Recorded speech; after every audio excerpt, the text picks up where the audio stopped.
Hello student, आपका स्वागत है आपके अपने यूट्यूब चैनल ज्ञानदीप इंडिया पर। आज हम आपके लिए 10th क्लास की थर्ड चैप्टर नंबर 3 में से जो चैप्टर का नाम है धातु एवं अधातु, उसके लिए एक मोस्ट टॉपिक लाए हैं जिसका नाम है सक्रियता श्रेणी या बोल सकते हैं हम रिएक्टिविटी सीरीज।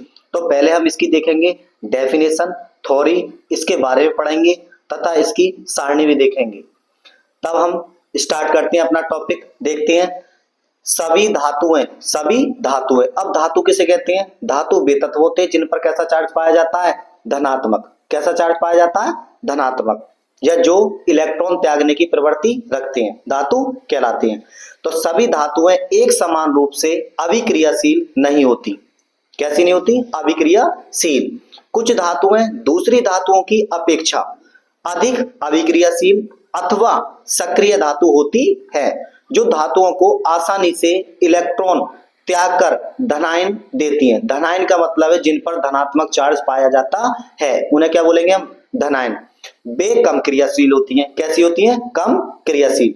अब इनके देखेंगे हम पॉइंट। 2 पॉइंट है। तो पहला पॉइंट देखेंगे, धातुओं की सक्रियता की तुलना उनके द्वारा जल, ऑक्सीजन व अम्लों के साथ अभिक्रिया द्वारा करते हैं। क्या करते हैं? अभिक्रिया द्वारा करते हैं। लेकिन सभी धातुएं इन अभिकर्मों के साथ अभिक्रिया नहीं करती। दूसरा पॉइंट देखेंगे, धातुओं के सापेक्ष सक्रियता ज्ञात करने के लिए विस्थापन अभिक्रियाओं का उपयोग होता है। किसका होता है? विस्थापन। देखेंगे आगे, अधिक सक्रिय धातु कम क्रियाशील धातु को उसके लवण विलयन में विस्थापित कर देती है। हमने पीछे पढ़ रखा है विस्थापन अभिक्रिया।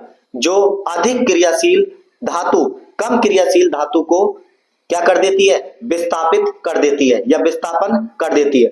अब हम एग्जाम्पल देखेंगे। दे रखा है हमारा Fe प्लस, Fe को क्या बोलेंगे हम? आयरन प्लस CuSO4, इसका नाम है कॉपर सल्फेट। इसका नाम है copper sulphate. Gives FeSO4 plus Cu। अब जो आयरन जो है ये अधिक क्रियाशील धातु है। किसकी कंपेयर में? कॉपर की कंपेयर में। अब कॉपर को हटा देगी, क्या बनेगा? Iron sulphate. बाहर क्या निकलेगा? Cu, जो कम क्रियाशील धातु है। अब आयरन भी धातु है जबकि कॉपर भी धातु है, लेकिन अधिक क्रियाशील धातु जो है वो आयरन है, जबकि कम क्रियाशील धातु जो है वो कॉपर है। आगे देखेंगे हम इसकी सक्रियता श्रेणी धातुओं की अपेक्षित अभिक्रियाशीलता। तो आपको दे रखा है इसमें, हमें सबसे पहले दे रखा है विवरण, उसके बाद धातुओं के संकेत। जो धातुओं के संकेत होते हैं, संकेत को बोलते हैं हम सिंबल, धातुओं को बोलते हैं मेटल। तत्वों के नाम। अब यहाँ धातुओं के संकेत दे रखे हैं, यहाँ दे रखे हैं तत्वों के नाम। उसके बाद देखेंगे उनकी सक्रियता श्रेणी या सक्रियता क्रम। तो सबसे पहले हम देखेंगे पोटेशियम है, सोडियम है, कैल्शियम है, मैग्नीशियम है, एल्युमिनियम है, जिंक है, आयरन है, लेड है और हाइड्रोजन है। नीचे है कॉपर है, Hg है, Ag है, Au है।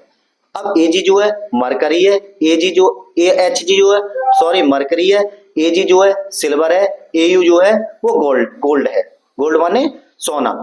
अब ये दे रखे हैं जो हाइड्रोजन से ऊपर जो हाइड्रोजन से ऊपर जितने भी एलिमेंट हैं वो क्या हैं? ये अधिक क्रियाशील धातु हैं। जो लिख रखा हमने, ये धातुएं हाइड्रोजन से अधिक क्रियाशील होती है। कैसी होती हैं? अधिक क्रियाशील। किसकी कंपेयर में? हाइड्रोजन से, हाइड्रोजन की कंपेयर में। और जो नीचे दे रखी है हाइड्रोजन से, ये धातुएं हाइड्रोजन से कम क्रियाशील होती हैं।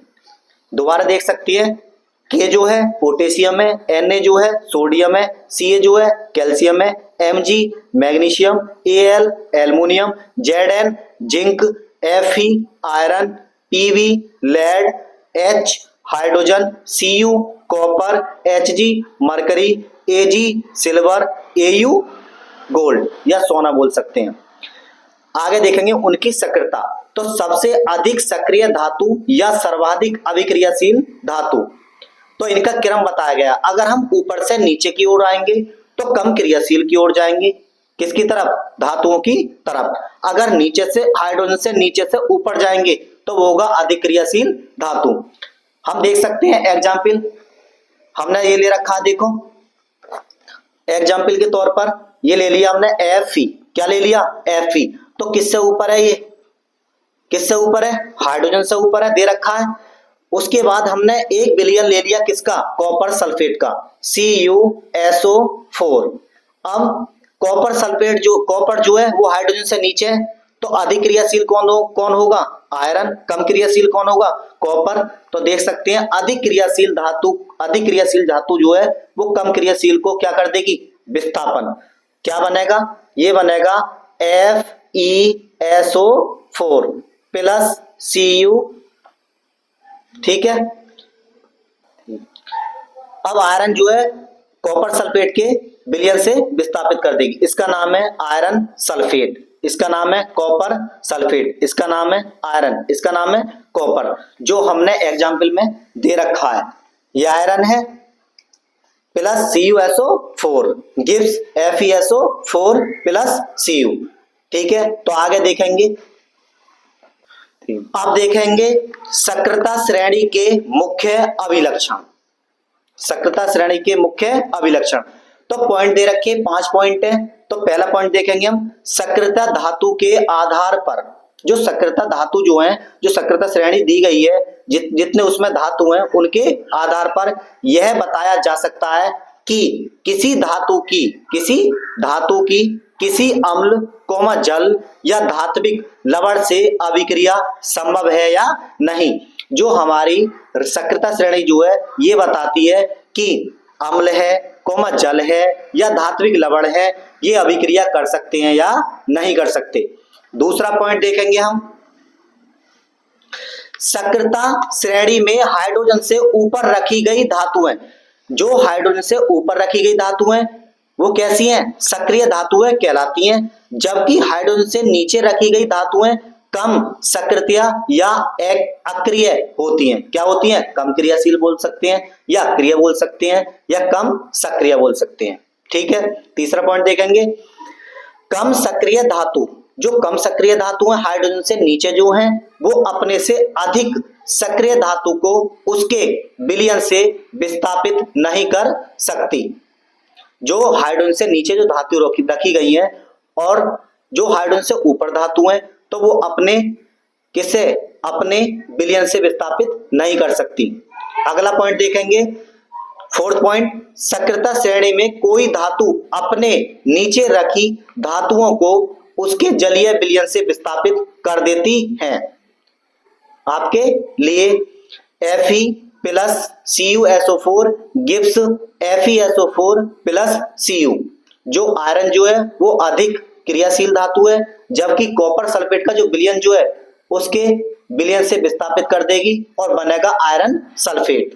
थर्ड लास्ट पॉइंट देखेंगे, सक्रियता श्रेणी में धातुओं की O2, H2O व तनु अम्लों से क्रिया की दर ऊपर से नीचे की ओर घटती है, ऊपर से नीचे की ओर घटती है। हाइड्रोजन से नीचे की धातुएं O2, H2O या तनु अम्लों से क्रिया नहीं करती। तो सबसे पहले हमने पढ़ा है क्या? सक्रियता श्रेणी। क्या पढ़ा है? सक्रियता श्रेणी, जिसे बोलेंगे रिएक्टिविटी सीरीज। उसके बाद पढ़ा है हमने सक्रियता श्रेणी धातुओं की आपेक्षिक अभिक्रियाशीलता। उसके बाद हमने पढ़ा है सक्रियता श्रेणी के मुख्य लक्षण। अगर आपको यह वीडियो पसंद आई हो तो हमारे चैनल को सब्सक्राइब करें एंड अपने दोस्तों के साथ शेयर करें और वीडियो को लाइक करें। धन्यवाद।